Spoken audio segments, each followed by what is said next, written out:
Class 7 chapter 5, class 7 chapter 5 geography. তোমরা সবাই like and subscribe দিয়ে দাও, সবাই লাইক এন্ড সাবস্ক্রাইব দিয়ে দাও আর মন দিয়ে শোনো আর লেখো।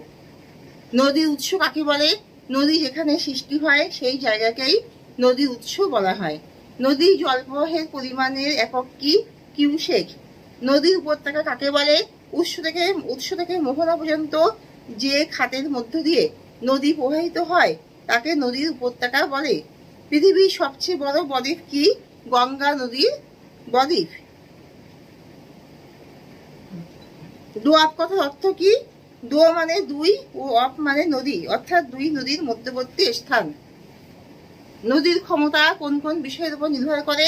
ঢাল, শিলার প্রকৃতি আর জলপ্রবাহের শক্তি, বাহিত বস্তুর আকার ও ওজনের উপর। কোথা থেকে গঙ্গার উৎপত্তি হয়েছে? গঙ্গোত্রী হিমবাহের গোমুখ থেকে। গঙ্গা নদীর মোহনা কোথায়? পশ্চিমবঙ্গে দক্ষিণে বঙ্গোপসাগরে গঙ্গা নদীর মোহনা।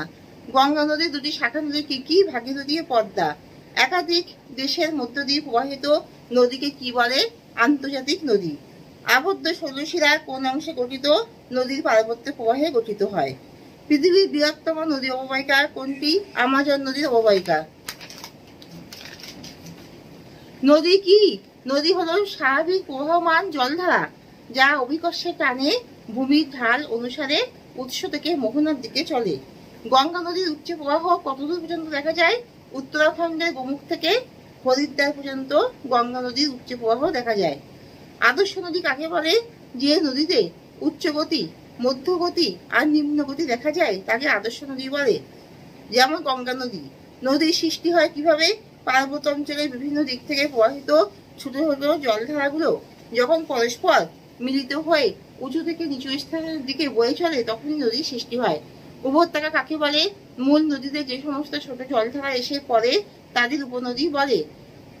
মূল নদীতে যে সমস্ত ছোট জলধারা এসে পড়ে তাদের উপনদী বলে। যেমন যমুনা, গোমতী, ঘরঘোড়া, কোশি, গন্ডক প্রভৃতি গঙ্গা নদীর উপনদী।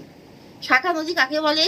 মূল নদী থেকে যে সমস্ত নদী শাখার মতো বেরিয়ে গিয়ে অন্য কোনো নদীতে বা উপনদীতে গিয়ে মেশে তাকেই বলা হয় শাখা নদী। যেমন ভাগীরথী, হুগলি, গঙ্গা শাখা নদী। নদী অববাহিকা কাকে বলে?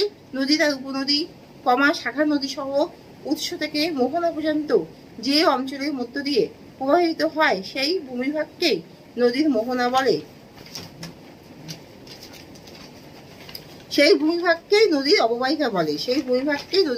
অববাহিকা বলে। আর মোহনা কাকে বলে? নদী যেখানে শেষ হয়, সাগর, উপসাগর, হ্রদ বা জলাশয় মেশে সেই জায়গাকেই নদীর মোহনা বলে। উচ্চ গতিতে নদী উপত্যকা ভি আকৃতির হয় কেন? উচ্চ গতিতে নদীর স্রোতের সঙ্গে নানা ছোট বড় পাথর নদীর তলায় ধাক্কা দিয়ে ক্ষয় করে। এই ক্ষয়ের ফলে নদীর উপত্যকা চওড়া না হয়ে গভীর ভি আকৃতির মতো দেখতে হয়। অশ্বক্ষুরাকৃতি নদী কাকে বলে? নদীর জল বাড়লে কখনো নদীর বাঁকের একটা অংশ বিচ্ছিন্ন হয়ে ঘোড়ার খুরের মতন দেখতে হয় এবং একে বেঁকে চলে। একেই অশ্বক্ষুরাকৃতি হ্রদ বলে। নিত্যবাহ নদী কাকে বলে? উঁচু পার্বত্য অঞ্চল থেকে সৃষ্ট নদী, যে নদীগুলি বরফ গলা জলে সৃষ্টি হয় সেই নদীগুলিতে সারা বছরই জল থাকে, এদের নিত্যবাহ নদী বলে। অনিত্যবাহ নদী কাকে বলে?